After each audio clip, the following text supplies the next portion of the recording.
Good evening, and I'm so sorry we're late. Noam Chomsky's plane did make it from Boston. Hallelujah.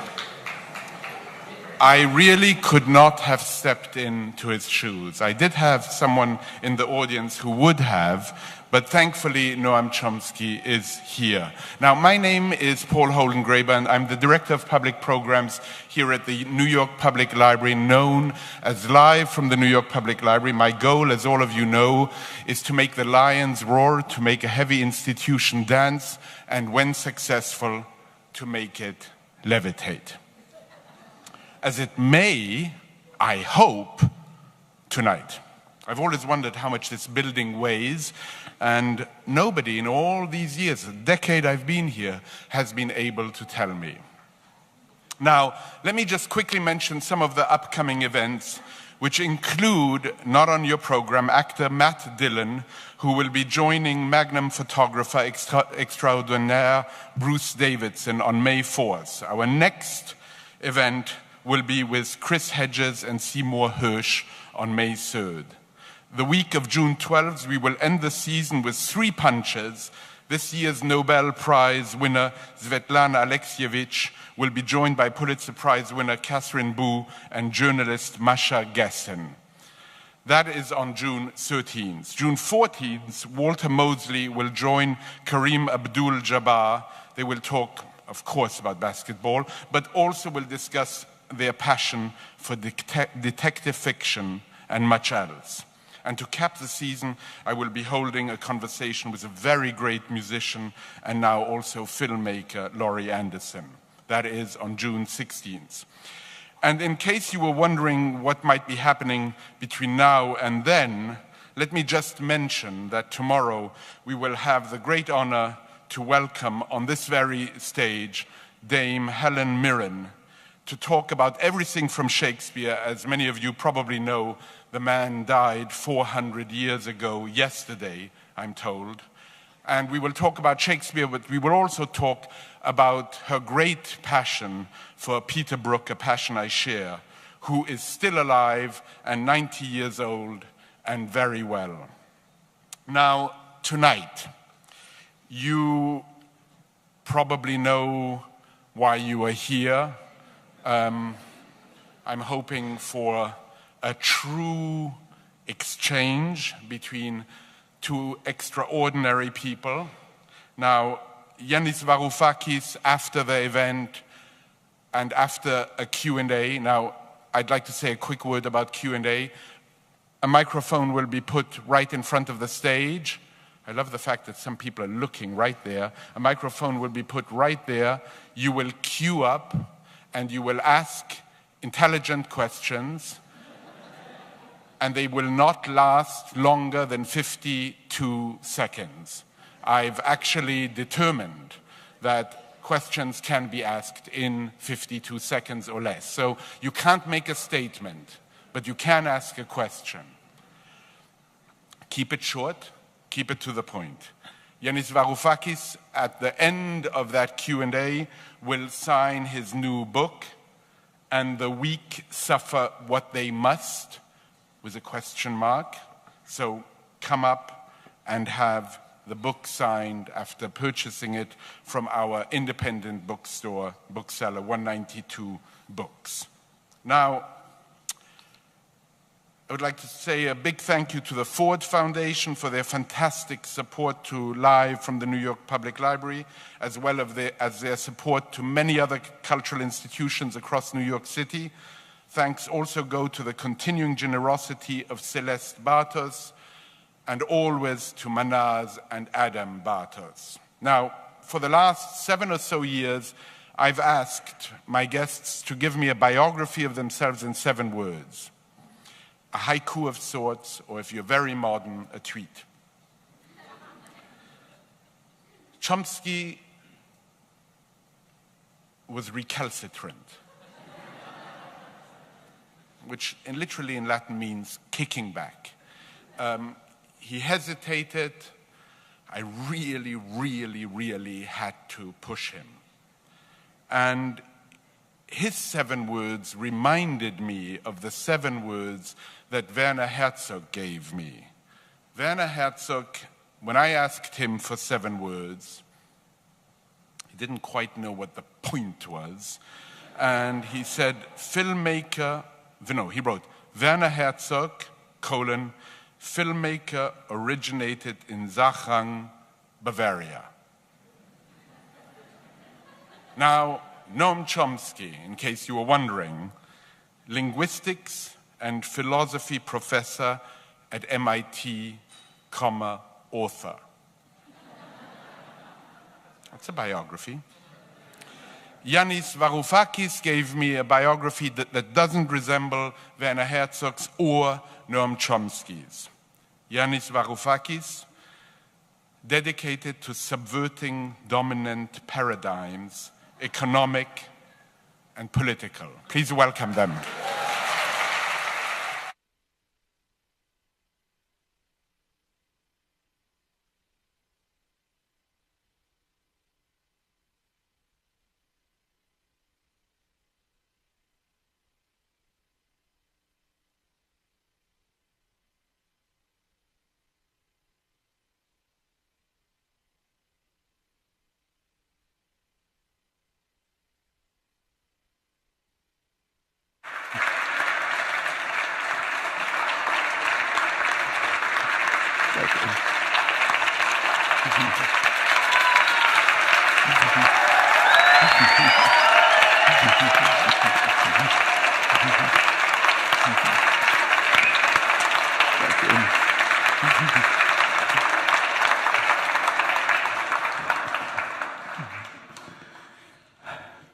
Good evening. We don't have anyone to introduce us, so I've been asked to kick off by saying, firstly, that isn't this wonderful that we're all here just to subvert the notion that nothing good can come out of the public sector?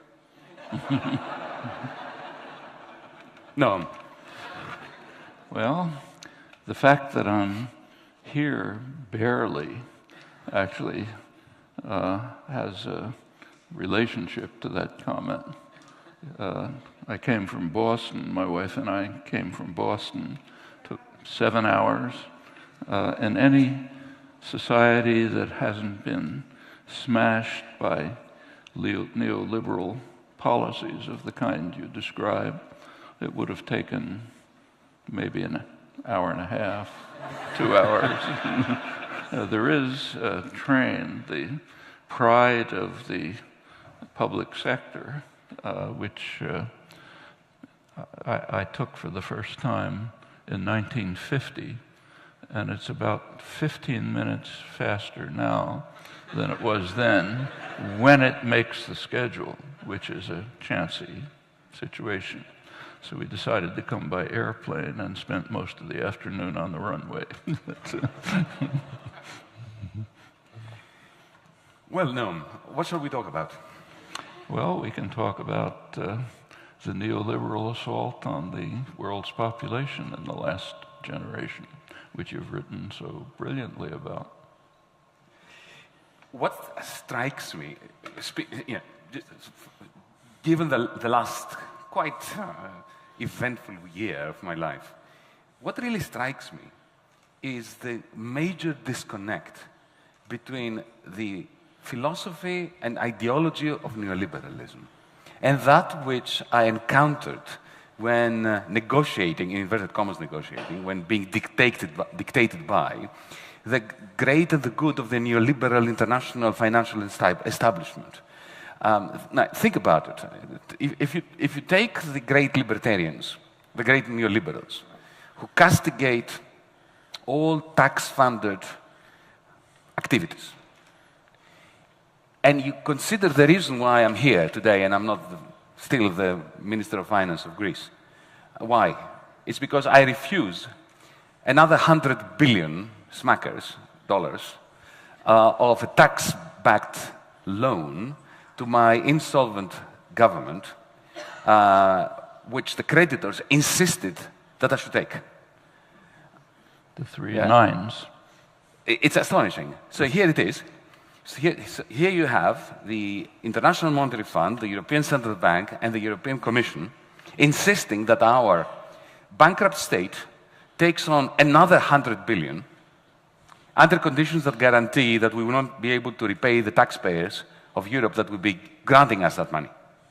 And that comes from neoliberals, who supposedly are against all tax-funded loans to government, and who supposedly believe that an insolvent entity doesn't have the moral right to take on more loans.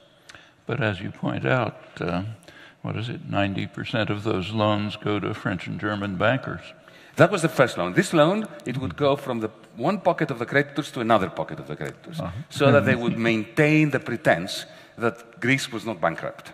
But effectively, what I'm trying to say is the intense hypocrisy of the neoliberal establishment, which is not really even interested in sticking to its own neoliberal ideology. This is just 19th century power politics of crushing anyone who dares stand up to them and say a simple word, no. But I think that's actually traditional.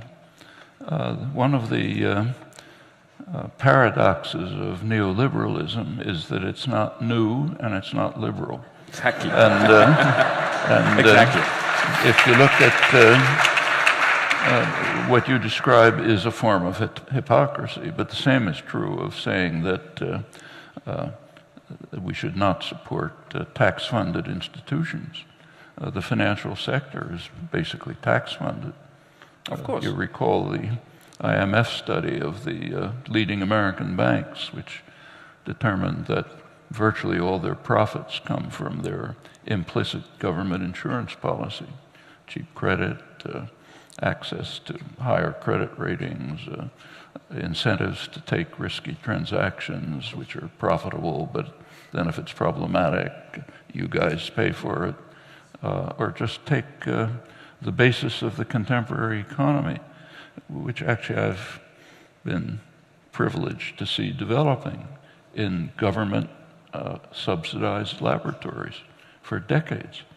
MIT, where I've been since the 1950s, is one of the institutions where the government, the funnel in the early days was the Pentagon, was pouring in money to create the basis for the high-tech economy of the future and the profit-making of the institutions that are regarded as private enterprises. It was decades of work under public funding with a very anti-capitalist ideology. So according to capitalist principles, if someone invests in a risky enterprise over a long period and 30 years later it makes them profit, they're supposed to get part of the profit. But it doesn't work like that here. It was the taxpayer who invested for decades. The profit goes to Apple and Microsoft, not to the taxpayer. Indeed. If you take an iPhone apart, every single technology in it was developed by some government grant. And for every single one. And for long and some of them periods. by government grants from other countries, Yeah. like Wi-Fi from the Australian And Commonwealth. you see an interesting picture of it from a place like MIT or other major research institutions. So if you walked around the building where I work 50 years ago, you would have seen electronic firms, Raytheon, iTech, others, IBM, there to essentially rob the technology that's being developed at public expense and seeing if they can turn it into something applicable for profits. You walk around the institution today, you see different buildings. You see Novartis, Pfizer, big pharmaceutical corporations. Why? Because the cutting edge of the economy has shifted from electronics-based to biology-based. So therefore, the predators in the so-called private sector are there to see what they can pick up from the taxpayer-funded research in fundamental biological sciences. And that's called free enterprise and a free market system. So speak of hypocrisy, it's pretty hard to go beyond that. Quite right. This hypocrisy is fundamental to the whole enterprise culture of capitalism from the 250 years ago. I mean, the whole notion that there can be a market system which is at an arm's length separated from a state, which is the enemy, is the sickest joke in the history of humankind. If you think that, I mean, this narrative of private wealth creation, which is appropriated by the big bad wolf, the state, on behalf of trades unions and the working class that need a social welfare net, is just a preposterous reversal of the truth. That wealth is being created collectively and appropriated privately. But right from the beginning, I mean, the enclosures in Britain would never have happened without the king's army. That's and without state brutality for pushing peasants off their ancestors' land and creating the commodification of labor, the commodification of land, which then gave rise to capitalism. Just half an hour ago, we were being shown, some of us, the magnificent collection of maps of the city of New York in this wonderful building. And you could see in one of the maps of Alabama the precise depiction of the theft of land from Native Americans, the way in which it was parceled up, commodified. Now, that would never have happened without the brutal intervention of the state, which created the process of privatization of land and therefore of commodification.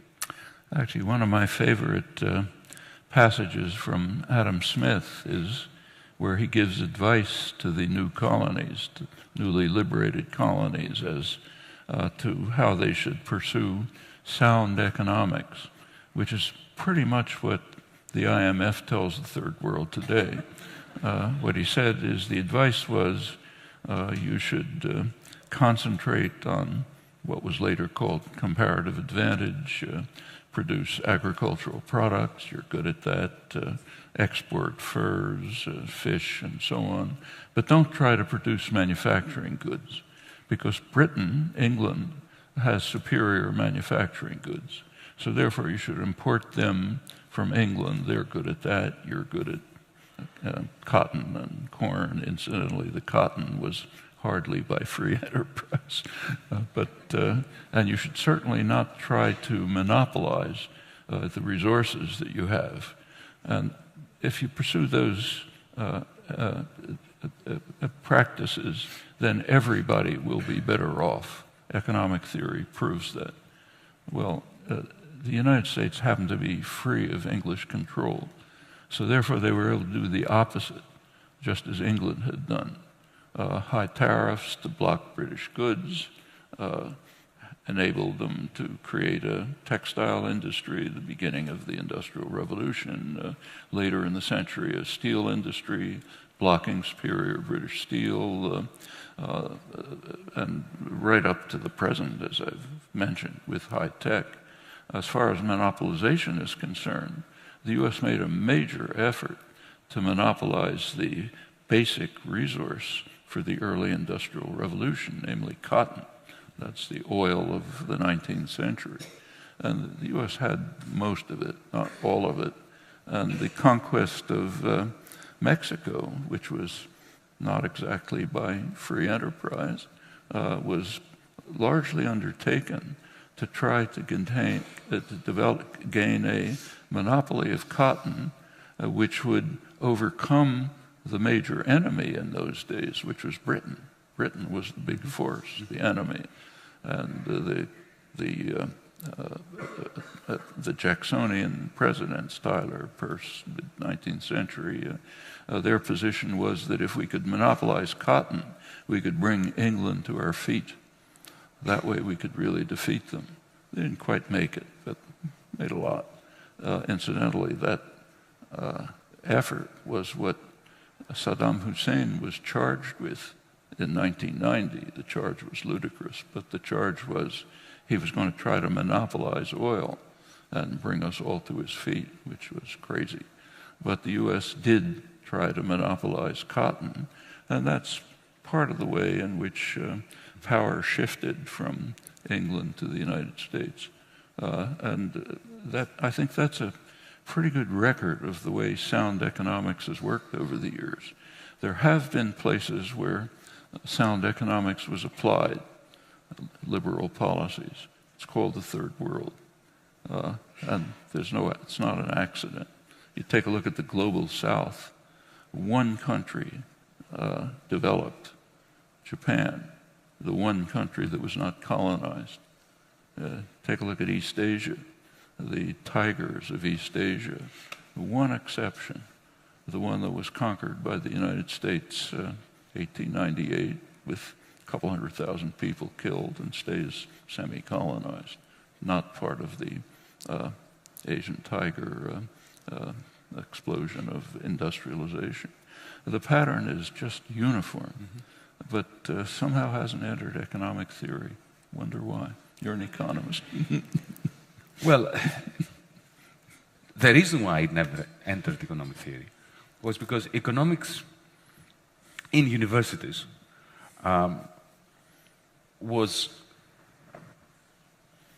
began to evolve from the 1950s onwards as the queen of the social sciences. And what gave discursive power and monopoly power within the academic environment to economics was the claim that it was the only social theory which was peddling universal truths to be proven by mathematical means. And it succeeded. So when a sociologist, an anthropologist, and an economist applied for a grant, it was always the economist who got it on the basis of this discursive monopoly. And however, in order to close the model mathematically, the only way to solve the equations is by making assumptions that distance the model from really existing capitalism. So, for instance, you have to assume that there's no time and there's no space. Because if you allow time to interfere with your model or space to enter, you end up with indeterminacy. In other words, you end up with a system of equations that cannot be solved or that have an infinity of possible solutions, and then you have no predictive power. Yeah. You can't say, well, this is what's going to happen. So you have a very interesting inverse Darwinian process. The more successful economists were at creating models that said precisely nothing about capitalism, the greater their success in the academy. So they became the opposite of the public intellectuals that you've been writing about. They create wonderful abstractions, aesthetically pleasing models that I spent quite a few years studying, in the same way that you go to a museum and you look at a piece of abstract art, but you don't expect to find the truth of capitalism in its form. So this is the interesting sociology of knowledge within the economics profession. But then there is a parallel shift, the end of Bretton Woods, which unleashed banking. Remember, Roosevelt made sure that in the Bretton Woods Conference, which designed the post-war, the first post-war phase between the 1940s and 1971, 1973, he had stipulated that one kind of person should not be allowed into the Bretton Woods Conference. You know who these people were? Bankers. Not one banker attended the Bretton Woods Conference, and that was at the explicit order of FDR. And it showed. And so you had boring banks between 1944 and 1971. But after 1971, and we can discuss why that is, suddenly banking was unleashed, and their capacity effectively to mint private money became unlimited and essential to the second post-war phase of global capitalism, of American hegemony. During this unleashing, there was a need for a theoretical and ideological cover. So I don't blame my fellow economists for pulling the trigger that created so much devastation in 2008 and before that and after that.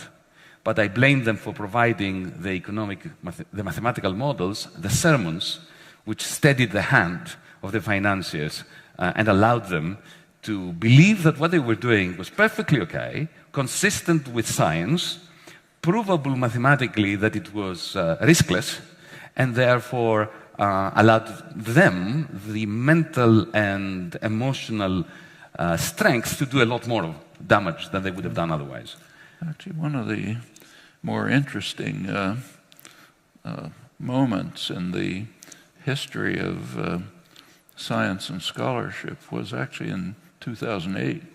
As you know, for decades, economists had been claiming with extreme arrogance that they completely understood how to control and manage an economy.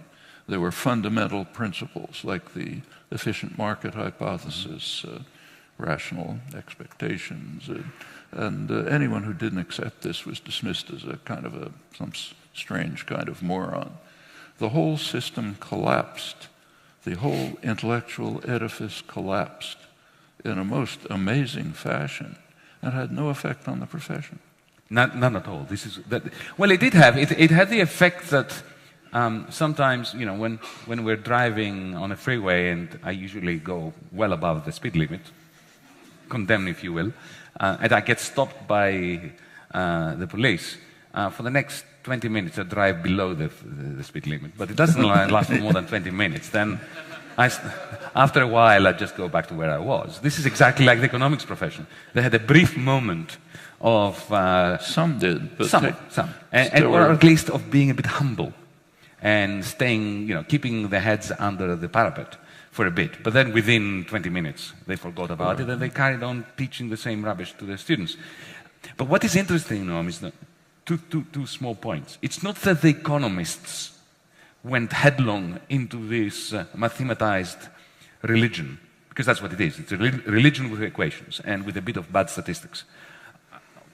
What happened was two things. Firstly, there was a kind of ethnic cleansing of anybody that had retained their wits about the economy. So there were economists who challenged this view and who were simply not reproduced by the system. They never got the grants, they never got the PhD students, their PhD students never got lectureships, never got assistant professorships. So there was a purge of the establishment. The second, which is a far more interesting phenomenon, is that the wonderful minds that created the general equilibrium models, the highest, the popes of the Catholic Church, were not believers. So take, for instance, Ken Arrow. Ken Arrow is, you know, and Gerard Debreu. They're the ones that John Nash, they established the mathematical theorems upon which all this hypocrisy is based. Now, these people, Ken Arrow, I remember in the early 1990s, he was giving a talk at NYU. And there were about 20 people. It was a highly mathematized paper. Okay, so he was enthusiastically going through the equations, and one of the professors there interrupted him at some point and said, "Professor Arrow, equation 3.3 reminds me of the argument in favor of this kind of tax as opposed to that kind of tax." And Ken stopped him immediately and said, "My dear boy," he was a bit condescending, I think rightly so, he said, "you're confusing that which is interesting with that which is useful. This is interesting. If you try to apply to anything real, it's dangerous."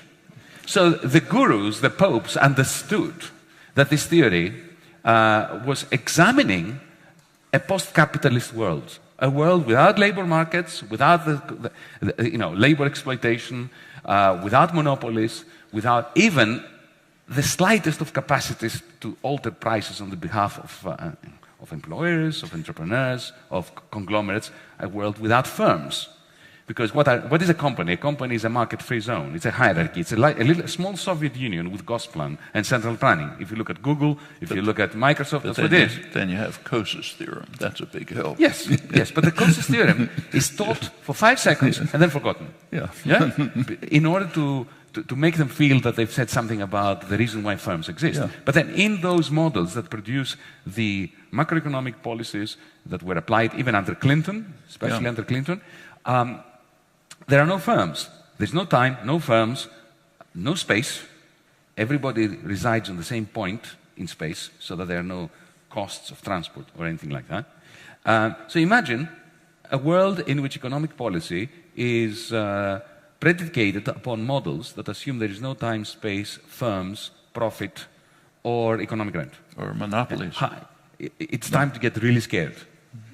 You know, there's a question that I'm sure you know the answer to from your own experience, which has kind of puzzled me about contemporary economists. It has to do with the IMF and your experience as Greek finance minister.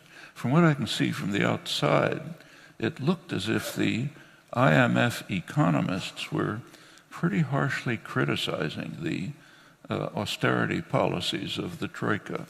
But the IMF itself was strongly supporting them. What was going on in there? Well, this is exactly what was happening, and is happening to this very moment. WikiLeaks leaked a wonderful conversation between my old friend Paul Thompson, who made his name by crashing the Greek economy and then, as a result, being promoted to IMF chief in Europe. And his successor, a Romanian lady going by the name of Delia Velculescu. Just read this exchange. Just read it. It came out a few weeks ago. WikiLeaks, go and look at it. It's fantastic because they're telling the truth. And they're telling exactly what you're saying. They are admitting that which they, Paul Thompson and I have had this conversation. First time I met the IMF's chief in Europe was in a hotel in Paris, and I was elected with a mandate to negotiate a debt write-down for the Greek debt against the troika of lenders, against the wishes of the creditors. But at the same time, because I had a mandate to negotiate, not to clash with the creditors, I was prepared to clash if I had to, but my intention was not to clash. My intention was to come to an honorable agreement between us. So because I knew that the German government had a very serious political problem going to the federal parliament in Berlin, to the Bundestag, and admitting that the money they had given to the Greeks was not money to the Greeks, for the Greeks, but money for Deutsche Bank. Yeah. And therefore, they were never really expecting to get it back. So this is why we're going to give the Greeks a debt restructure. That's what Mrs. Merkel should have said to the Bundestag, but of course, this is not something she could have said and remained the Chancellor of Germany. So I knew that the Germans had a political problem admitting to what they had done in the sense of having given money to the Greeks so that effectively the German taxpayer and the Slovak taxpayer, because they spread the risk like good financiers do to the other Europeans, effectively they were bailing out their banks a second time in 12 months.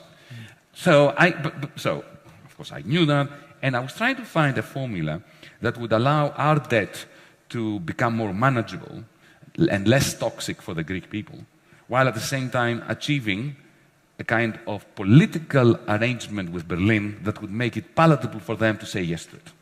So, first meeting with Paul Thompson, I come to him with a proposal for the kind of debt swaps, financial engineering that Wall Street is very good at. Not the kind of thing that one expects from a left-wing Minister of Finance, but I wanted to make things work at that point, not so much to go and clash with them. And you know what he said? Oh, this is too mild. We need to take a large chunk of your debt and write it off immediately. I said, well, that's music to my ear, Paul. How are you going to convince Wolfgang Schäuble to do this? Oh, I said, well, that's a problem, but we'll find a way. So at this level of bilateral discussions, even with the leadership of the IMF, you got the idea that they understood what they had done.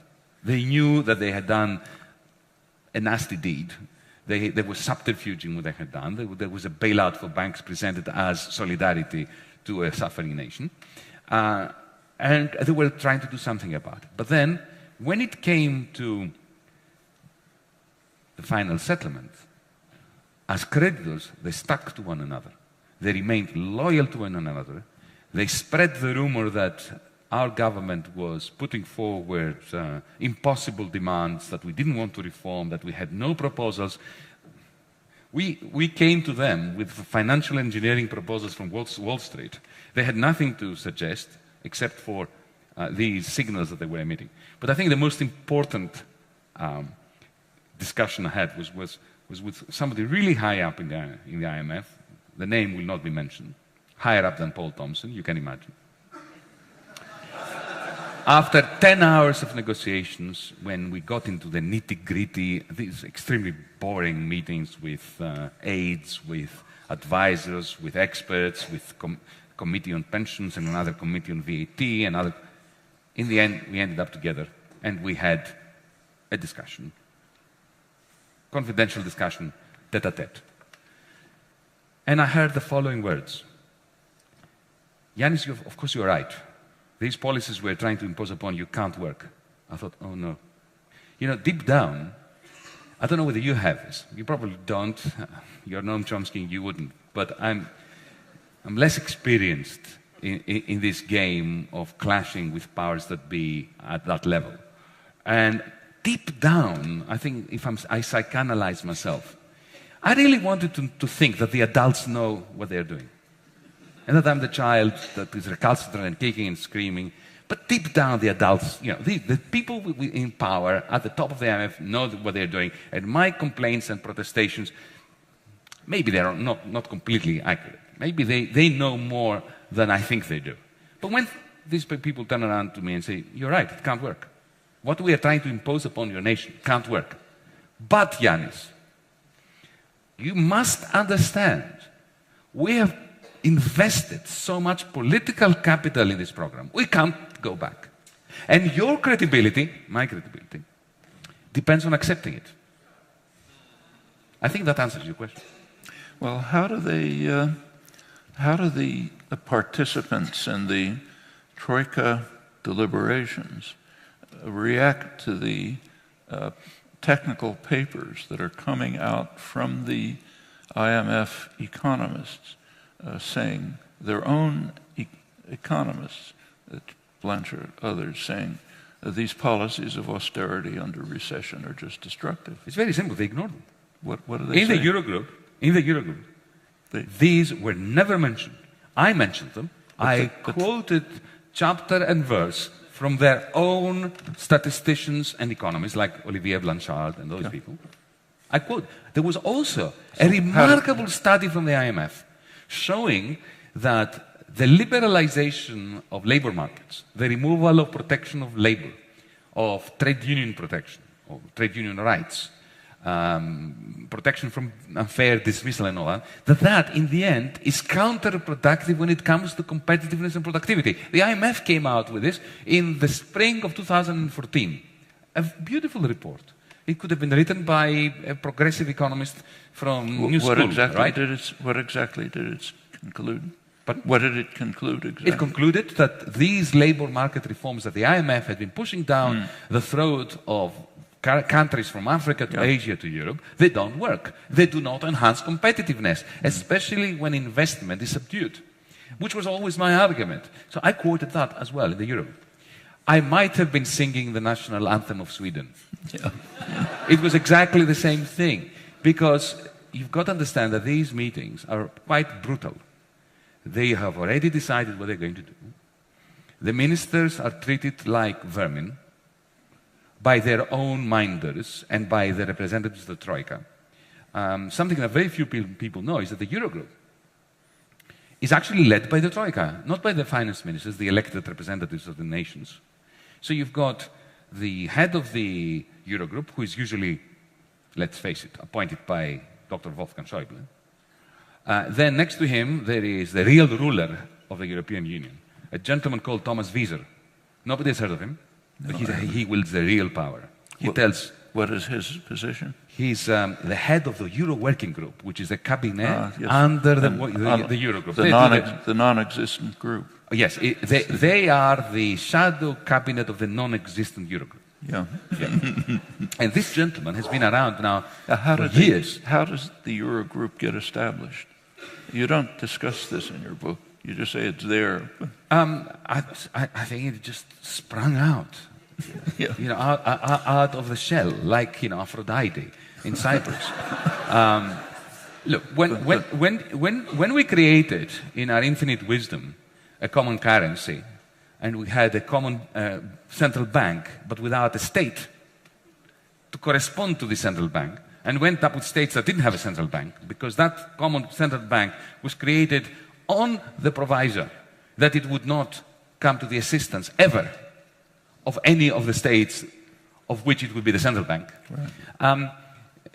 They decided that, well, every now and then, the finance ministers of these nations that now don't have a central bank, but they have created a common central bank, should get together and discuss economic policy to coordinate. So this is how it emerged. It's not in any treaty. And do you know how I found that out? So the Eurogroup consists of the finance ministers? Yes, well, that was the initial idea. The finance ministers, and one of them chairs it. Before Dijsselbloem, who is now the president, it was the head of the largest tax haven in the world, Luxembourg, certain Jean-Claude Juncker. The United States is getting close. Not as badly as Luxembourg. Not as badly as Luxembourg. A couple of states. Yes, it's close, but not as bad. Not at that level. But ever since this Eurozone, which, by the way, the Euro is a carbon copy of the gold standard of the 1920s. It was created in the image of the gold standard of the 1920s. So you know what happened to the gold standard of the 1920s. It gave rise to the roaring 20s, to immense financialization, immense concentration of industrial power, funded by the consolidation of the financial sector, and then Wall Street in 1929. Enormous inequality. Of course, also. Enormous inequality, which is the result of this easy private money minting by the financial sector. And when the chickens came home to roost in 1929, the common currency of that era, the gold exchange standard, collapsed, started fragmenting. Very soon, the Germans hated the French hated the Germans, everybody hated the Greeks, and we descended into the abyss of the 1930s and 1940s. After our generation's 1929, which took place in 2008, guess what happened?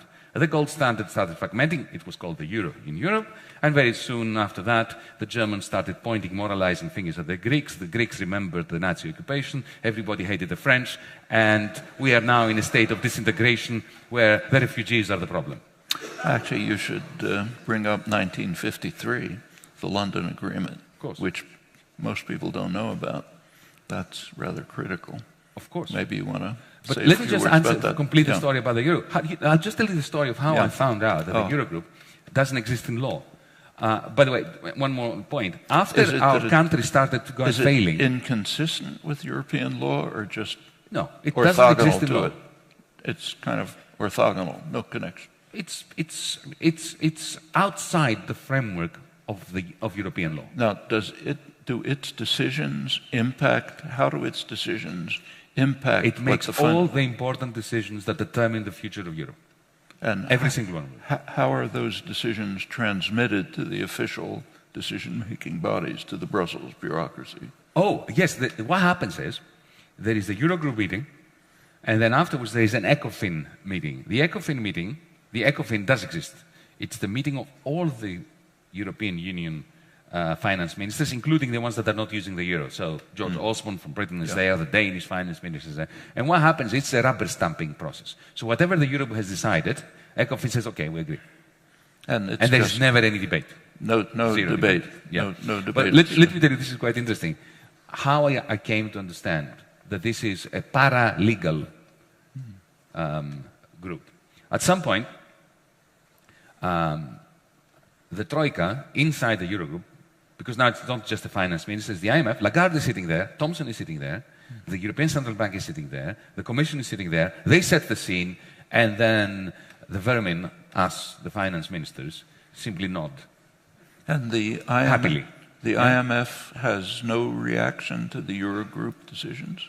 Well, it's in the Eurogroup. The IMF is part of the Eurogroup. It's astonishing, isn't it? Yeah. So they're represented in the Eurogroup. Well, let me give you an example. When the ultimatum was presented to me on the 25th of June, on a take-it-or-leave-it basis, and what that meant was that if I said, no, I'm leaving it, our banks would have been closed as they were 5 days later. Yeah. Right? So that's a pretty powerful ultimatum. It's like making me an offer that I can't refuse, even though we refused it. for a while. For a while. Until we caved in and then I resigned. But this is interesting.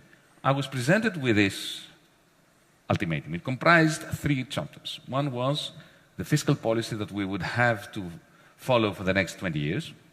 Interesting. It's interesting given that our mandate from the Greek people was only for 4 years. This is spelled out in in black and white. Yeah. What the primary surplus could be, what the tax take should be, what measures we should use, what the VAT rate should be in order to get that primary surplus. Chapter 1. Chapter 2. This is specifically for Greece. Only for Greece. Yeah.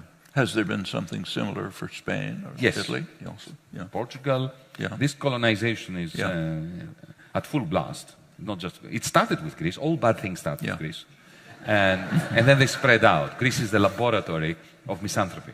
Now, how do they deal with France? But France, of course, is a final destination. Yeah. And the beauty is that beginning to give orders to France? Of course. That is. Of course. From the Eurogroup. Noam, the beauty of those 5-6 months in power, not what power, in office. Watching power. In office.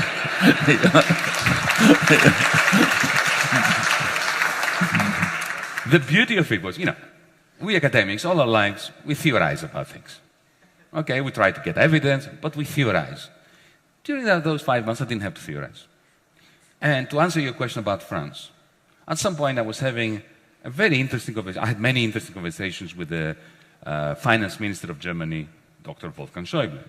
At some point, when I showed him this ultimatum, and I said to him, it's a long story, but I'll cut it short. I said to him, would you sign this? Just let's take off our hats as finance ministers for a moment. I've been in politics for 5 months. You've been in politics for 40 years. You keep barking in my ear that I should sign it. Stop telling me what to do. As human beings, you know that my people now are suffering a Great Depression. We have children at school that faint as a result of malnutrition. Can you just do me the favor and advise me on what to do? Don't tell me what to do. As somebody with 40 years, a Europeanist, somebody who comes from a democratic country, just Wolfgang to Yannis, not finance minister to finance minister. And to his credit, he looked out of the window for a while. And he turned to me and he said, well, the question that I'd actually asked him was, would you sign this? And he turned around and he said, as a patriot, I wouldn't. Of course, the next question was, so why are you forcing me to do it? He said, don't you understand? I did this in the Baltics, in Portugal, in Ireland. We have discipline to look after, and I want to take the Troika to Paris. He said. Yes. So I don't need to theorize. It starts with Greece. Greece is a pipsqueak country. It's not that important. But you start with that small problem. You impose these unsustainable loans, which give creditors huge power, and then you start cutting, because the final intention, and I try to explain this in this book, is to curtail the Parisian elite's long-standing ambition to usurp the power of the Deutschmark for the purposes of expanding the French nation-state's reach and control of Europe. Also, I presume, for the Bundesbank to be able to control the French budget. Absolutely. Not so much the Bundesbank, but the Federal Finance Minister, Schäuble himself. And I don't blame the Germans for that. If you go back to 1992, when this euro was first created, the Maastricht Treaty, to convince the French to vote for it, the French conservative newspaper Le Figaro had a headline that was offensive to human beings. It read, as an encouragement to the French to love the Maastricht Treaty, Maastricht, and underneath, a new Versailles Treaty without a shot being fired. Now that is offensive to the German people. It is offensive to anyone who understands the pain of the Second World War.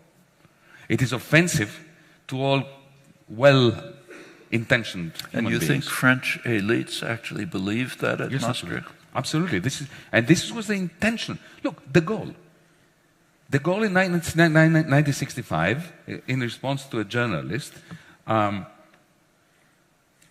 who asked him, don't you worry that with this European Economic Union, Germany is going to become the powerful country here? And his response was, they are going to be the horse, and we are going to be the carriage driver. It's clear. The Brussels bureaucrats.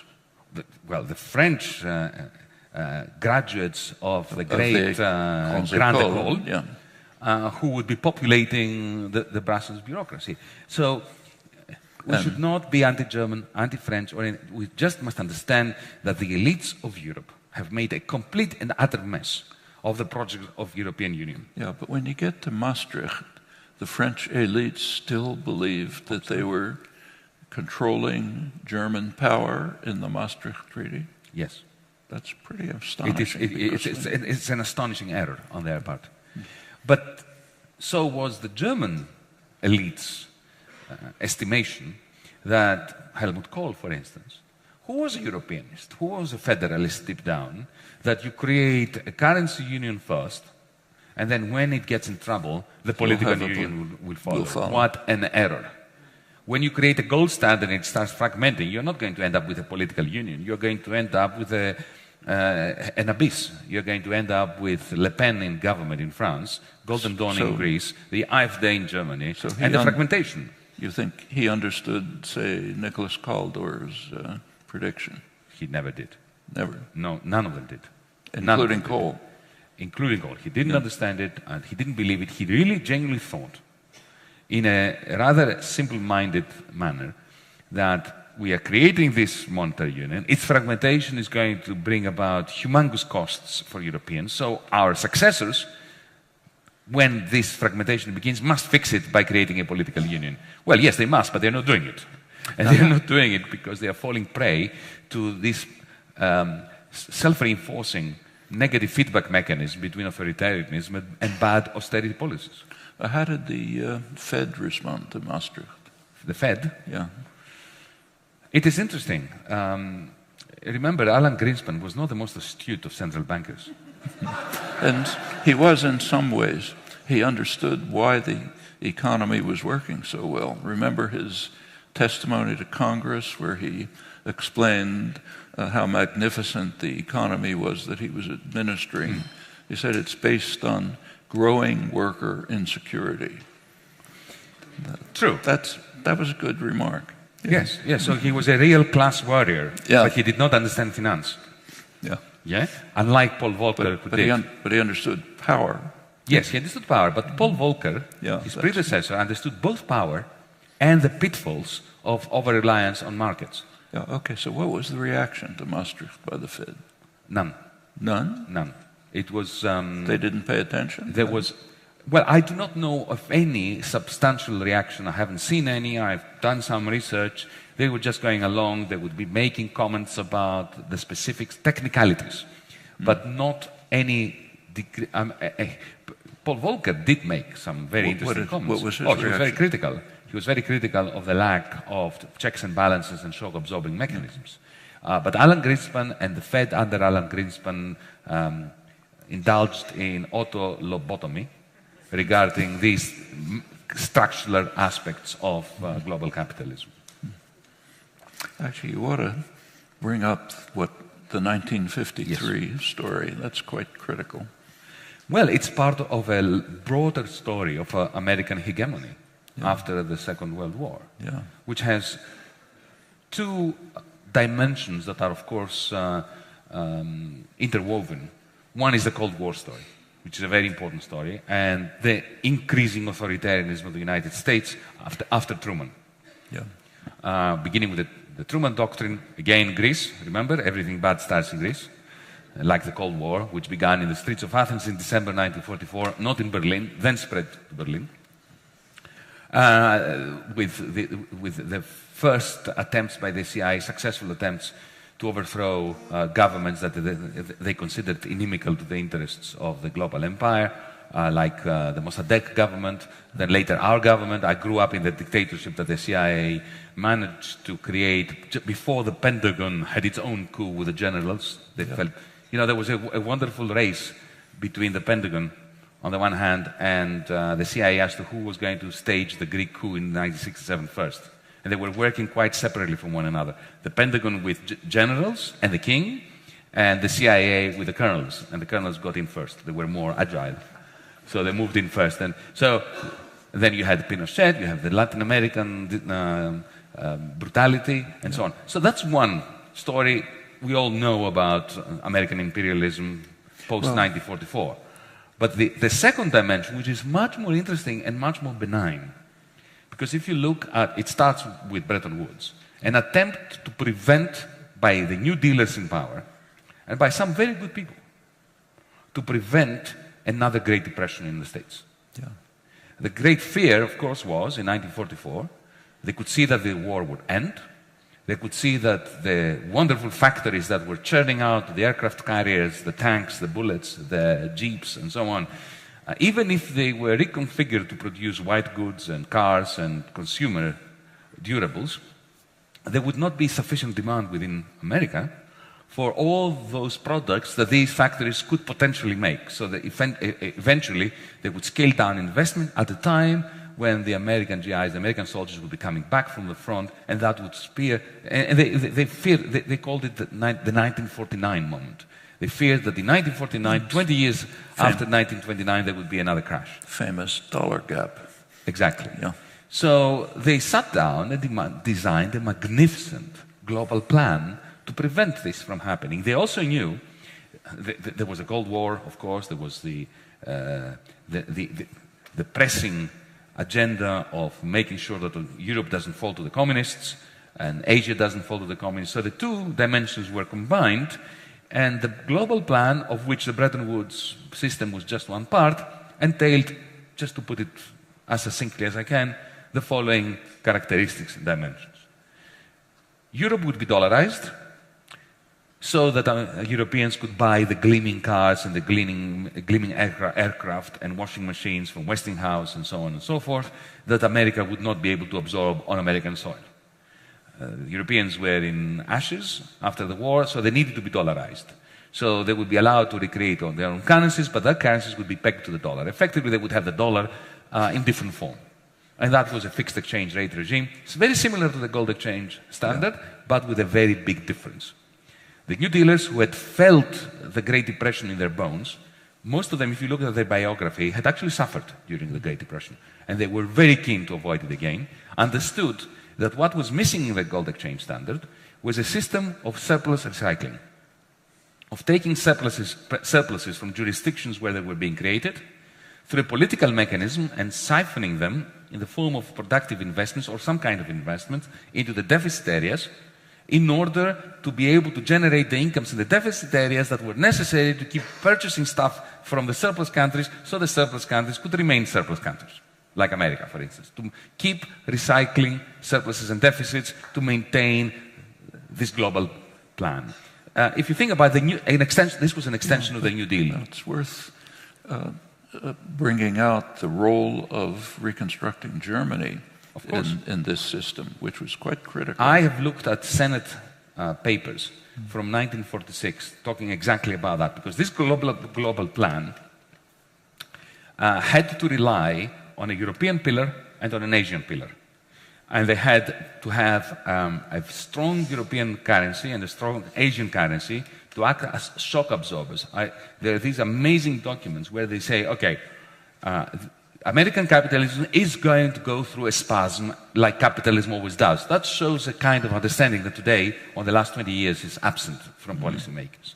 So they could see that there will be a recession. And the question they were asking, if we only have one currency after the war, because Europe was destroyed, and we would be dollarizing them. If we only had the dollar, any crisis in the dollar zone in America would be transmitted very quickly both to Asia and Europe, and maybe those shocks would be magnified instead of being dampened.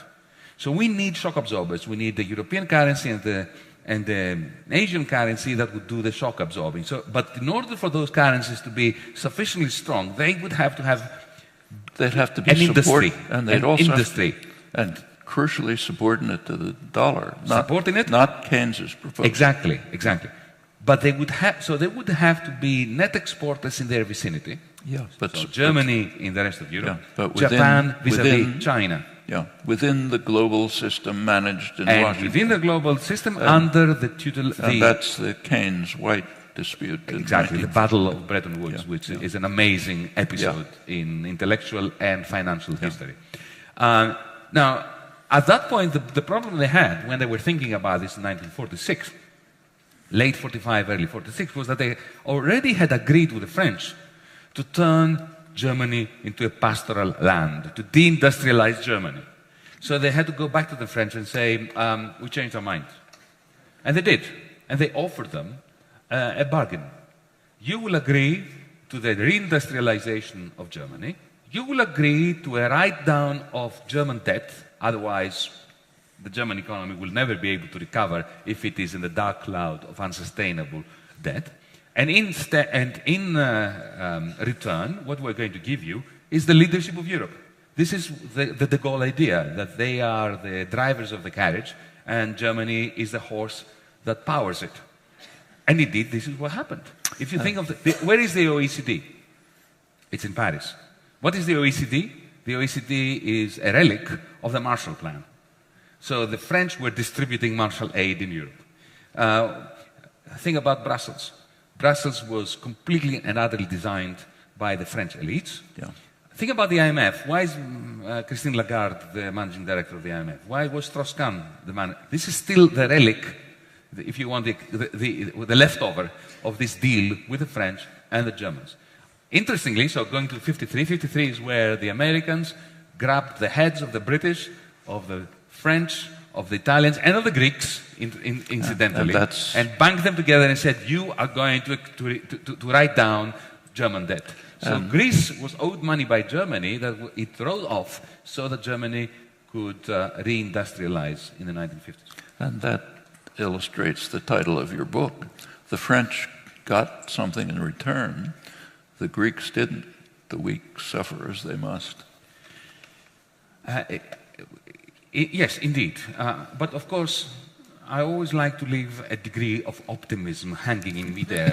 So you may have noticed that my book ends with, the title ends with a question mark.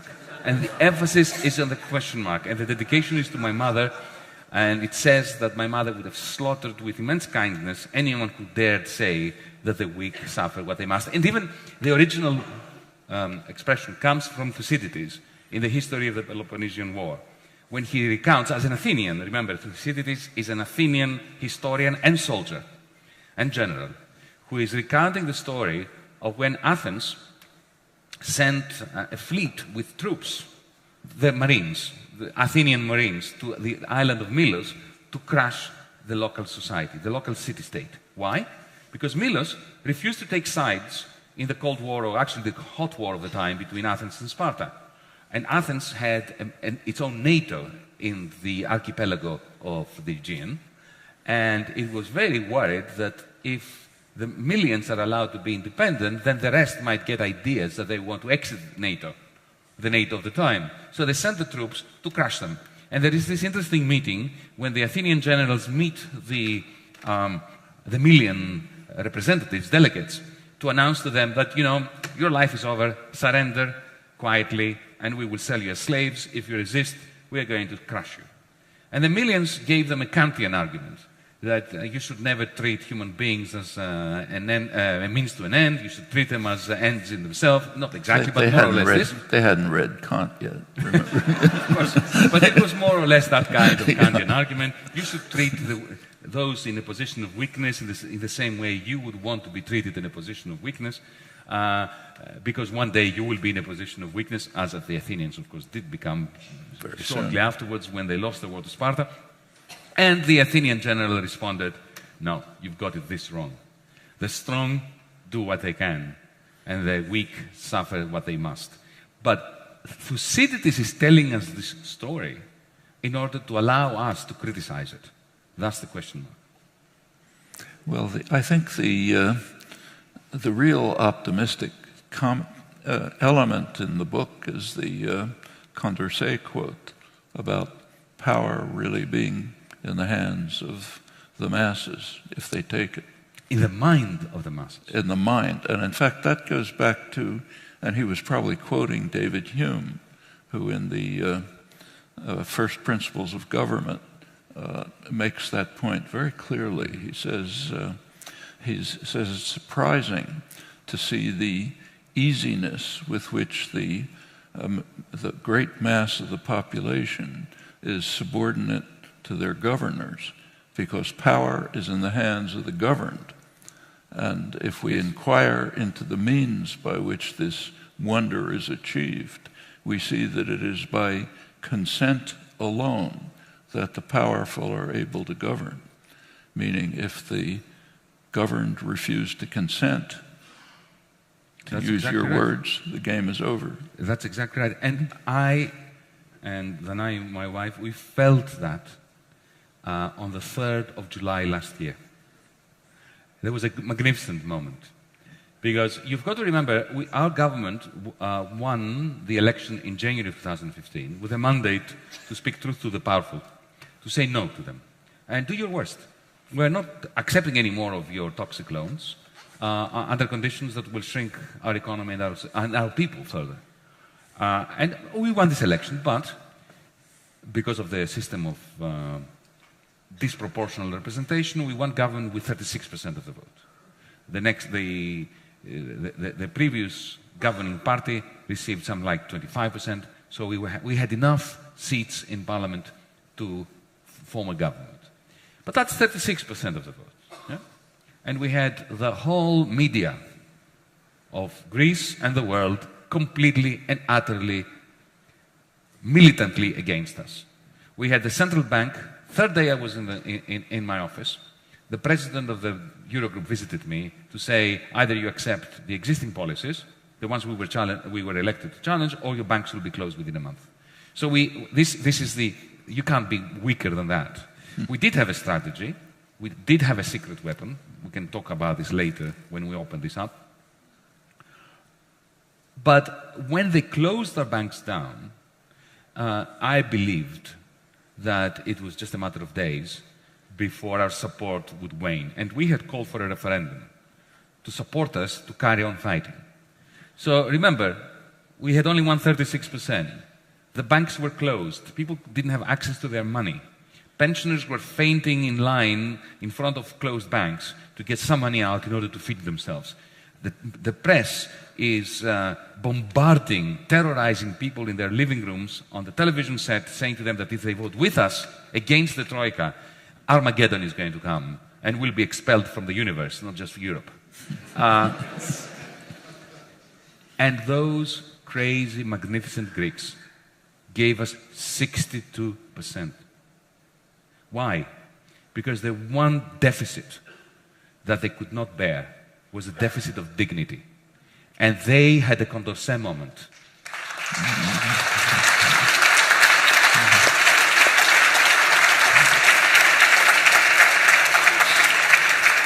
So, what happens to Greece now? Well, unfortunately, that very night of the referendum, our government, my prime minister, surrendered.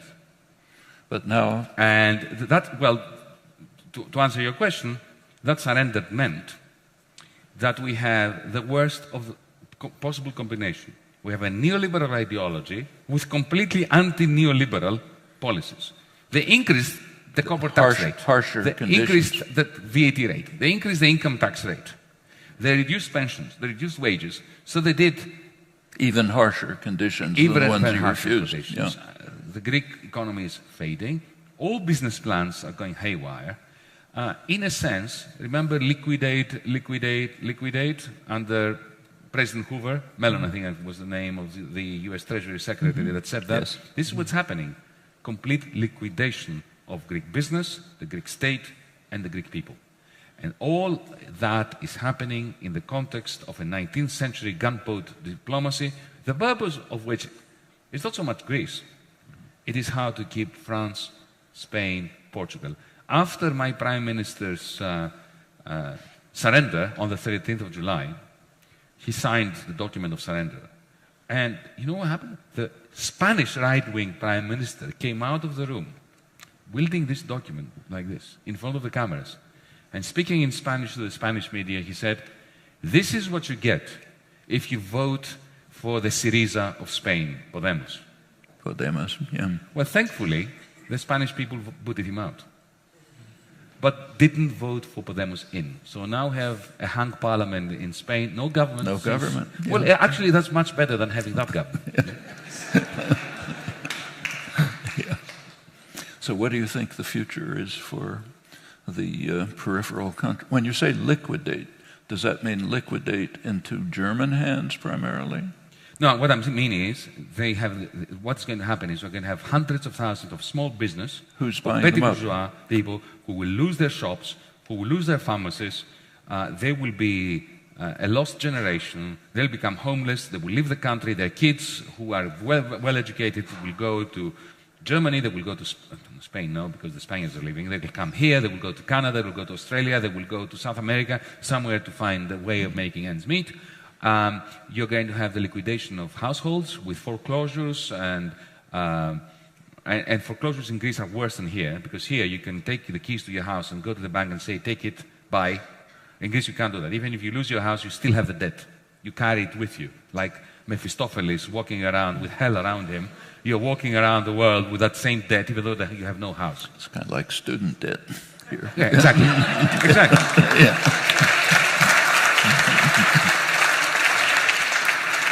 So, in answer to your question, what is now the prospect of progressive politics and of hope in Greece? I think that now we had a window of opportunity in Greece to reboot this loan agreement and to reboot Europe, because had we succeeded there, then it would have really spread to Spain and to Italy and to the rest of Europe. Yeah. We missed that. This is why I and some other utopians and recalcitrants throughout Europe, we've created what we call DiEM, the Right. Democracy in Europe movement, with our manifesto that Noam Chomsky signed, making me the happiest person in Europe. For a very simple reason. I think we are in a 1930 moment.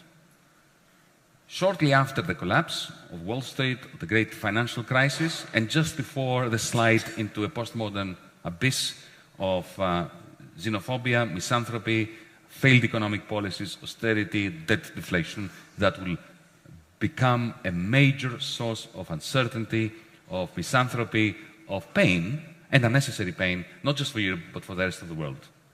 And allow me, at this point, I have a pin that I've brought with me for DiEM to give to you, which I'm wearing. And this is a bit of propaganda for our Democracy in Europe movement. I can't not give this to Noam Chomsky since he signed our manifesto. Thank you very much.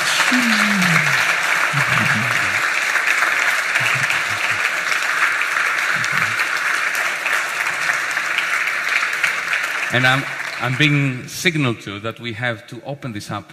It's a good point. To Q&A. It's a good point. It's good to end with a pin. So we're going to put a microphone here. I see a pin, but you can say this. That's great. Thank you. Mr. Chomsky, Mr. Varoufakis. My question is about European integration policy, the then and now. We know that in 1992, the leaders of the day signed the Maastricht Treaty, which stipulated those convergence criteria to measure, I guess, similarity between economies, such that if they were able to fulfill those criteria, they qualified for the initial round of Euro membership. Are EU policymakers only looking at those criteria now, those debt deficit criteria, or are they looking at other measures of integration, given what we know about what's, is that their only policy focus? Well, let me say that they never looked at those criteria. Those were bogus criteria. Greece didn't meet those criteria. Italy didn't meet those criteria. Far from it. The criterion was 60% of debt over GDP as a maximum. Italy had 100%. But of course, the whole point of creating the Eurozone was in order to stop Fiat producing cars that would remain competitive vis-à-vis Volkswagens through devaluation of the lira. So they needed Italy. So they they violated their own criteria. They just ignored them, and they brought Italy, Greece. And you know how Greece got in? We had some smart people in the finance ministry and the Central Bank of Greece, and they copied exactly the same tricks that they used in it to let Italy in. And they said, well, we know what you've been up to, so if you let Italy in, we were doing the same tricks, we will present the same data, so either you have to keep the Italians out or allow us in as well. So this is how we got caught up. You've got to understand that it's a very hypocritical concept, the whole thing, the whole process. So there was never a question of integration, really. There was a question of expanding the limits of predatory financialization. Frank, what did Greece have to offer the Eurozone? Can I tell you what we had? We had no oil. We had really, I mean, we were not a traditional colony that had natural resources to be. What we brought to the Eurozone was a population with minimal debt and a lot of equity, because Greeks loathe debt. My parents' generation didn't have credit cards, personal loans, mortgages. They worked for 30 years, put some money aside, borrowed some money from an aunt or an uncle, and bought a house. Okay? So we were a dream come true for German and French bankers. We had a Protestant almost ethic in terms of indebtedness, very low debt, and a capacity, once the Deutschmark was extended to Greece, okay, we had the capacity to borrow and borrow and borrow on the basis of very sound collateral. So this edifice was never designed to sustain an economic rise. Do you know which were the two countries that violated the Maastricht criteria first, before anybody else? Germany and France. France, yeah.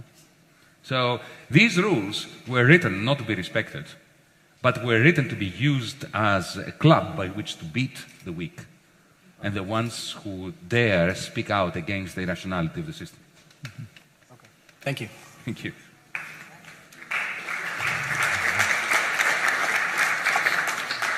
Hello.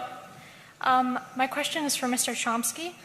In the past, you've been very critical of the way in which the West has engaged in political and economic imperialism around the world behind closed doors, kind of smoke and mirrors. How do you believe that transparency and democratizing the Eurozone will affect or deter this behavior? With the transparency in... And democratizing the Eurozone. And democratizing the Eurozone. How will it kind of affect or possibly deter this behavior? Actually, one of the things that Yannis discusses in his book is that the Eurozone, in the Eurozone, democracy has declined arguably even faster than it has in the United States. During this past generation of neoliberal policies, there has been a global assault on democracy. That's kind of inherent in the principles. And in the Eurozone, it's reached a remarkable level. I mean, even the Wall Street Journal, hardly a critical rag, pointed out that no matter who gets elected in a European country, whether it's communists, fascists, anybody else, the policies remain the same. And the reason is they're all set in Brussels by the bureaucracy. And the citizens of the national states have no role in this. And when they try to have a role, as in the Greek referendum, they get smashed down. That's a rare step. Mostly they are sitting by passively as victims of policies over which they have nothing to say. And what Yannis said about the Euro group is quite striking. This is a completely unelected group, not in any remote way related to citizens' decisions, but it's basically making the decisions, the choices and decisions. That's even beyond what happens here.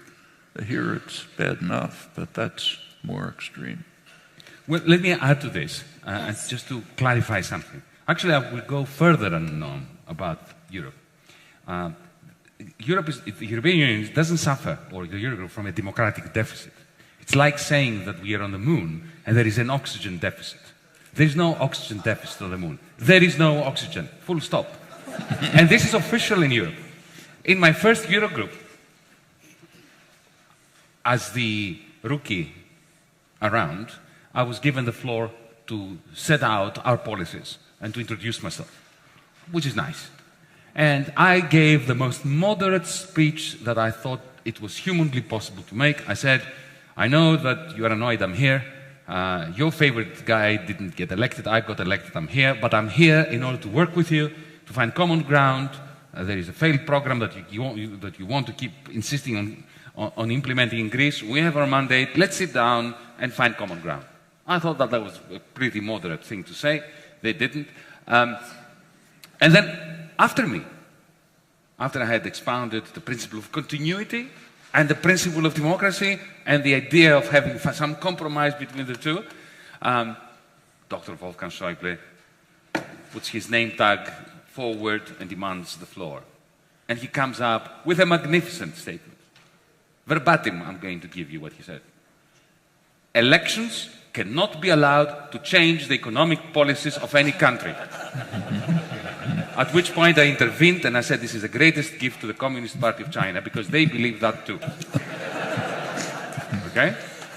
Now, while I was in there, in the 12 Eurogroup meetings that I attended before I resigned, I noticed in those very lengthy, incredibly intense and depressing sequences of discussions, some of them lasted more than 12 hours, the room was full of cameras, microphones. You know, these screens, we had 30 of them. I could say, whoever, you know, we were in the same room with people and I was watching them on television because, you know, this is the power of the screen. You don't watch the person speaking, you watch him on the screen or her. Yeah? And at some point it hit me. We don't need a revolution here. Somebody in the control booth, just press a button and connect all these cameras to the internet. Just imagine if that would have to happen. Huh? You don't need a treaty change, a new constitution, a revolution, nothing. Somebody just press a button. Like in a science fiction movie, you press a button and suddenly you have a new universe. Yeah? What would happen? Would Schäuble say this? I don't know, maybe he would. But you know what? It would make a difference for the Germans, the French, the Portuguese, the Greeks to hear him say those words. Instead of reading the Financial Times where people like Peter Spiegel were simply saying that Yannis Varoufakis was resisting reform in his country and he demanded more money for it. Right? So transparency is everything. We need, this is the first step. It's a huge revolutionary step that takes nothing more than the press of a button. So this is why, you know, on our side, again, I'm a salesperson here tonight, in dim25.org, there is a Transparency in Europe Now campaign. We're demanding the live streaming of all these meetings. We're demanding that the ECB publishes its minutes. We're demanding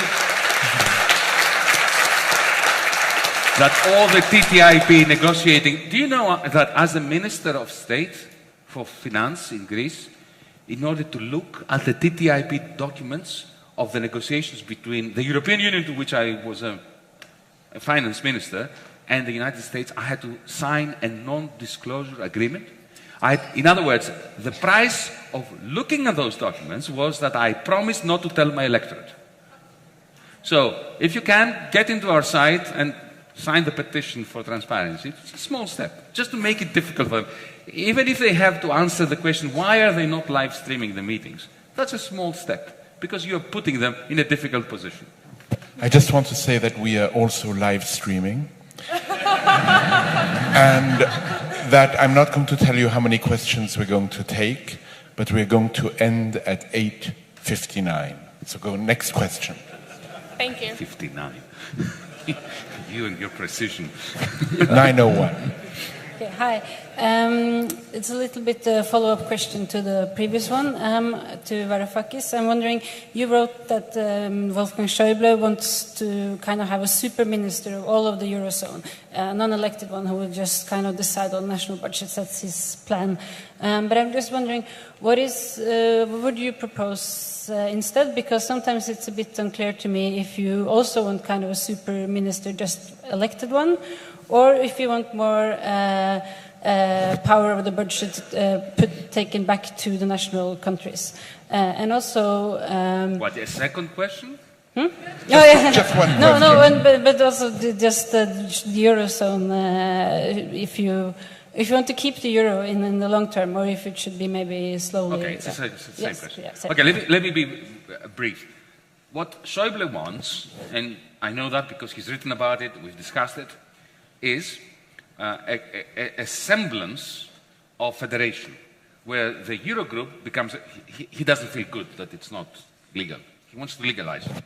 And he wants to turn the president of the Eurogroup into the fiscal leviathan of the Eurozone. He doesn't call him that. He wants him to be, if you want, the fiscal representative of, or treasurer, the treasurer of the Eurozone.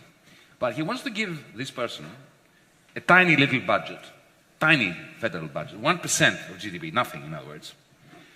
And the main function for this person will be to have a veto power over national budgets. Mm-hmm. Now, this is a monstrous notion. Let me give you an example. On the one hand, you have a parliament, the French National Assembly, voting in a budget.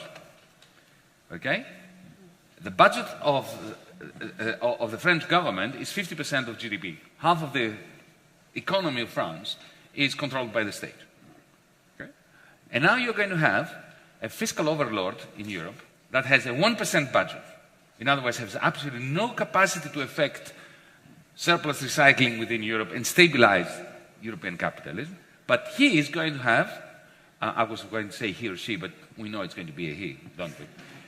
He is going to have the right to veto the budget that the National Assembly of France voted. And why? In order to keep countries within the fiscal constraints of the Maastricht Treaty, which has so abundantly and spectacularly failed. And let me give you an example of why this is just mad. And it makes absolutely no sense, even from a neoliberal perspective. Take Ireland. Ireland, before 2008, was the blue-eyed boy or girl of the international neoliberal Washington consensus. They had turned their markets so elastic that they resembled a circus. They had a debt-to-GDP ratio of 25%, half that of Germany. They were never above budget. They had a surplus. Actually, they had a surplus in the equivalent of their federal budget, right, or their state budget. So they were the model country, the model citizen of the neoliberal mantra. Okay? Now, of course, if you look at what was happening in the private sector, they had gone crazy with, there was a frenzy of indebtedness, like here in Wall Street and so on and so forth. The moment the credit crunch began after Lehman Brothers, the developers went bust. The developers' loans to the Anglo-Irish Bank and the various other shady banks in Ireland went bad. They became non-performing. Those banks immediately became insolvent. And then the president of the central bank, a certain Mr. Jean-Claude Trichet, called the Irish Prime Minister and said, transfer all the losses of the private sector onto the public books, onto the taxpayers, or else, or I will close down your banks. Remember that happened to me a few years later too. Huh? And at that point, suddenly, Irish public debt went from 25% to 120%. Now, what would the fiscal overlord do then? Nothing. Would he veto this? No, because it was the central bank's directive that pushed all the losses of the private sector onto the taxpayers. So this system that Dr. Schäuble is proposing is just an attempt to legitimize the illegitimate current informal system. It has absolutely no capacity to stabilize European capitalism. The only thing it will do, it will formalize the current impasse. You're asking me what I want. I would like a federal democracy. I would like a European Parliament. I would like a federal government with a substantial budget, with proper surplus recycling. And I would like to have a European Union constitution that is 15, 20 pages and not written by a failed former president of France that scripts the preface that happened in 2005, beginning with the rights of capital. You knew that, didn't you? That there was an attempt to write the European Union Constitution, which began the preface, the Bill of Rights, was all about the rights of capital. This is you can't make it up, can you? Schäuble's comment about elections. Yeah. Hi. First of all, I'm very honored to be here in front of both of you. I wanted to ask a quick question for Yannis. To what extent do you agree with the notion that the Greek government was caught in a tragic circumstance and they did what their options allowed them to do at the time, given that the other option might have been exit from the euro combined with the refugee crisis that they have now? And for Mr. Chomsky, I wanted to ask a little bit your evaluation on the Bernie Sanders phenomenon in American politics, and how do you evaluate that for the future of American politics? Well, sorry, the Sanders phenomenon. Bernie. Yeah. You start with Bernie. Well, Bernie Sanders is an extremely interesting phenomenon. He's a decent, honest person. That's pretty unusual in the political system. Maybe there are two of them in the world, you know.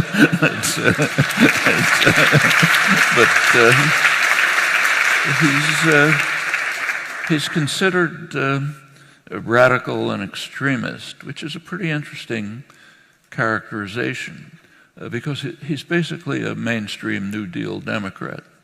His positions would not have surprised President Eisenhower, who said, in fact, that anyone who does not accept New Deal programs doesn't belong in the American political system. That's now considered very radical.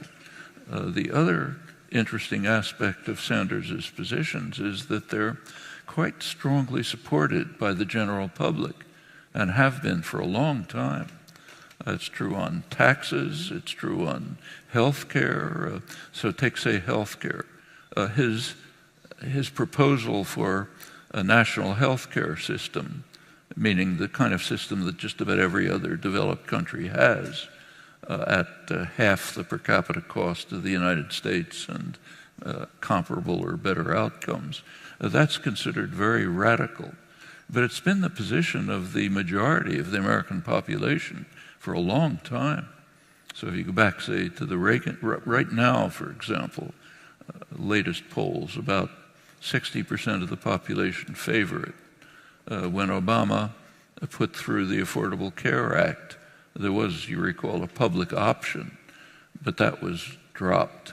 It was dropped even though it was supported by about almost 2/3 of the population. You go back earlier, say, to the Reagan years, about 70% of the population thought that national health care should be in the Constitution because it's such an obvious right. And in fact, about 40% of the population thought it was in the Constitution, again, because it's such an obvious right. And the same is true on tax policy and others. So we have this phenomenon where someone is taking positions that would have been considered pretty mainstream during the Eisenhower years, that are supported by a large part, often a considerable majority of the population, but he's dismissed as radical and extremist. That's an indication of how the spectrum has shifted to the right during the neoliberal period. So far to the right that the contemporary Democrats are pretty much what used to be called moderate Republicans. And the Republicans are just off the spectrum. They're not a legitimate parliamentary party anymore. And Sanders has the significant part of, he has pressed the mainstream Democrats a little bit towards the progressive side. You see that in Clinton's statements. But he has mobilized a large number of young people, these young people who are saying, look, we're not going to consent anymore. And if that turns into a continuing, organized, mobilized force, that could change the country. Maybe not for this election, but in the longer term.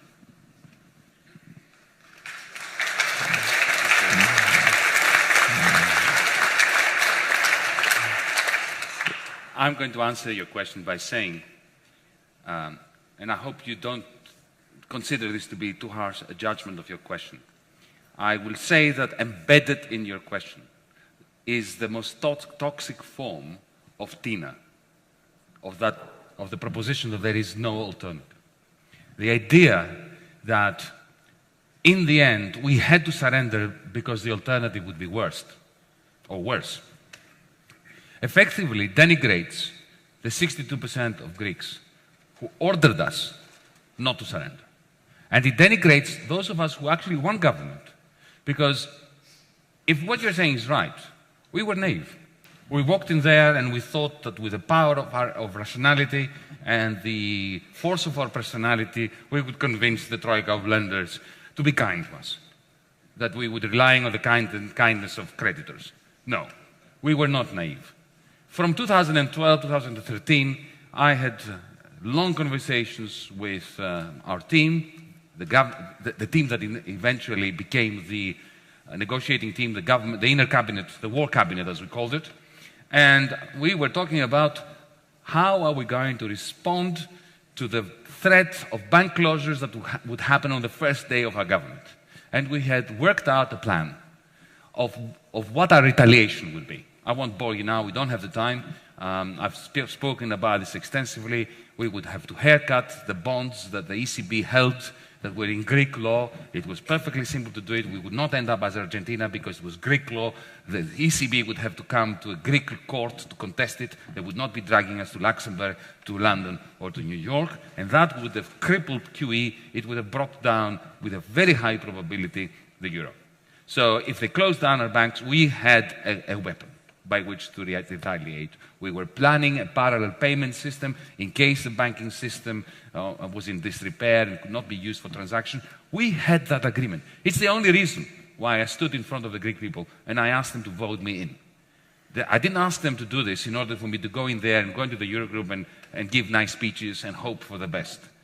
And we did not see this through. To say that it was inevitable that we would surrender and that the alternative would be worse is effectively to confirm that there is no alternative to barbarism. And I shall not confirm this.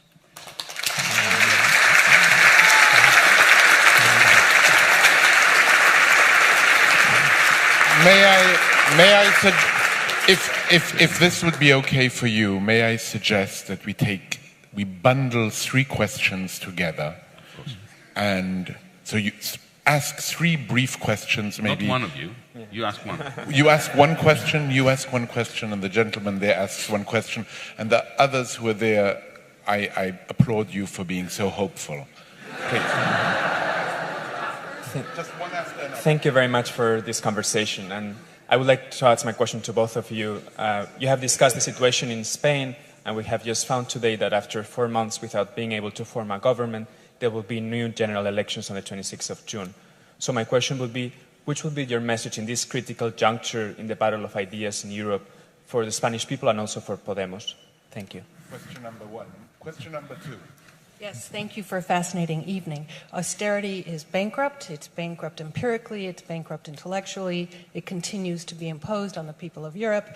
You have framed this tonight as primarily a political conflict, primarily between Germany and France. Can't we interpret this as an agenda by people who have no particular political or national allegiances to impose Reagan and Thatcher-style capitalism on the core of Europe, including Germany? What happens to German pensions at the end of this game? And the last question. My question was concerning some of the other peripheral countries in Europe. Ireland, Spain, and Italy, and their national governments did not support you last year during the crisis. Now, would you comment on that? And also, what do you think the prospects for those countries are now, economically? Well, the message for the people of Spain, I think, should be this. That's what they should be voting for, and they can achieve it. Go back to David Hume. Power is in the hands of the people if they don't consent, and that's critical. I have nothing to add to this. I'll try to combine it with the last question, because what applies to the people of Spain applies to the people of Italy, to the people of France, but indeed also to the people of Germany. And that brings us to the other question as well. We're in it together. the notion that Europe is split between North and South, and the North is populated by all the ants, whereas the grasshoppers have congregated to the South and to Ireland, is a very strange and odd idea. There are ants and there are grasshoppers everywhere. What happened before 2008 was the grasshoppers of the South and the grasshoppers of the North got together into a splendid alliance of debt-driven frenzy. They were the bankers, they were the spivs, they were those who predicated their growth on transfers from the European Union budget to create motorways that went to nowhere, Olympic game sites in Greece, and so on and so forth, and they became fabulously rich. This was the alliance of the grasshoppers. The ants were working very hard and were finding it very hard to make ends meet during the good times. And then when the grasshoppers' empire collapsed, it was the ants of the North and the ants of the South that had to bail them out. And it's time for the ants of the North and the ants of the South to unite in Europe to change that crazy regime.